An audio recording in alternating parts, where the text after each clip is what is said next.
ಎಲ್ಲ ಸರ್ಕಾರಿ ಉದ್ಯೋಗ ಆಕಾಂಕ್ಷಿಗಳಿಗೆ ನಮ್ಮ ಯೂಟ್ಯೂಬ್ ಚಾನಲ್ಗೆ ಸ್ವಾಗತ. ಸರ್ಕಾರಕ್ಕೆ ಸಂಬಂಧಪಟ್ಟಂತಹ ಒಂದು ಬ್ಯಾಂಕಿಂದ ಹುದ್ದೆಗಳ ನೇಮಕಾತಿ ಆರಂಭಗೊಂಡಿದೆ.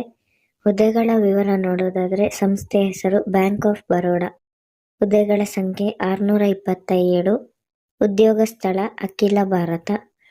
ಹುದ್ದೆಗಳ ಹೆಸರು senior relationship manager, credit analyst. ವಿದ್ಯಾ ಅರ್ಹತೆಗಳು ಪದವಿ, ಸ್ನಾತಕೋತ್ತರ ಪದವಿ, BE ಅಂದರೆ ಬ್ಯಾಚುಲರ್ ಆಫ್ ಇಂಜಿನಿಯರಿಂಗ್, BTech ಅಂದರೆ ಬ್ಯಾಚುಲರ್ ಆಫ್ ಟೆಕ್ನಾಲಜಿ, ME ಅಂದರೆ ಮಾಸ್ಟರ್ ಆಫ್ ಇಂಜಿನಿಯರಿಂಗ್, MTech ಅಂದರೆ master of technology, BSc bachelor of science, BCA bachelor of computer application, CA chartered accountant, MCA ಅಂದರೆ ಮಾಸ್ಟರ್ ಆಫ್ ಕಂಪ್ಯೂಟರ್ ಅಪ್ಲಿಕೇಶನ್ ಅಂತ, MBA ಅಂದರೆ master of business administration, CFA ಅಂದರೆ chartered financial analyst ಅಂತ, CMA ಅಂದರೆ certified management accountant ಅಂತ.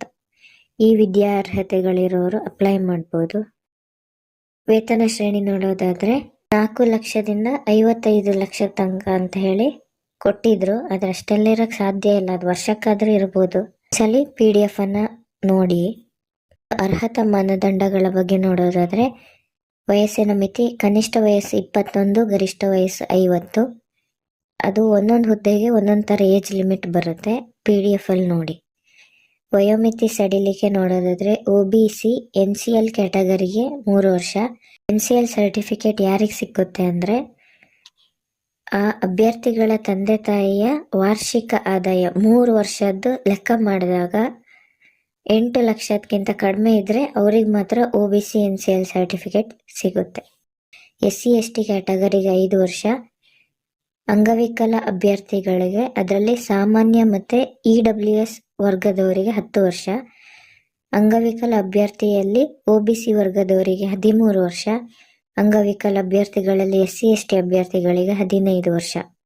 ಅರ್ಜಿ ಶುಲ್ಕದ ಬಗ್ಗೆ ನೋಡೋದಾದ್ರೆ SC ST ಅಂಗವಿಕಲ ಮತ್ತು ಮಹಿಳಾ ಅಭ್ಯರ್ಥಿಗಳಿಗೆ 100 ರೂಪಾಯಿ.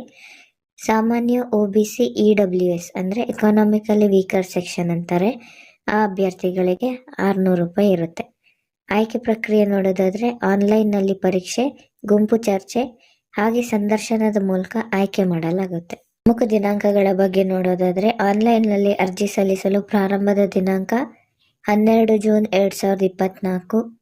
ಆನ್ಲೈನ್ನಲ್ಲಿ ಅರ್ಜಿ ಸಲ್ಲಿಸಲು ಕೊನೆಯ ದಿನಾಂಕ 2 ಜುಲೈ 2024. ಅಧಿಕೃತ ವೆಬ್ಸೈಟ್ ನೋಡೋದಾದ್ರೆ bankofbaroda.in. ಅಧಿಕೃತ ಅಧಿಸೂಚನೆಯ ಲಿಂಕ್, ಅಧಿಕೃತ ವೆಬ್ಸೈಟ್ನ ಲಿಂಕ್ ಹಾಗೆ ಅಪ್ಲೈ ಮಾಡುವಂಥ ಡೈರೆಕ್ಟ್ ಲಿಂಕನ್ನು ಡಿಸ್ಕ್ರಿಪ್ಷನ್ನಲ್ಲಿ ಕೊಟ್ಟಿರ್ತೀನಿ. ಈ ನಮ್ಮ ಮಾಹಿತಿಗಳು ನಿಮಗೆ ಉಪಯೋಗವಾಗಿದ್ದಲ್ಲಿ ನಮ್ಮ ಚಾನಲನ್ನು ಲೈಕ್ ಮಾಡಿ, ಶೇರ್ ಮಾಡಿ, ಸಬ್ಸ್ಕ್ರೈಬ್ ಮಾಡಿ. ಧನ್ಯವಾದ.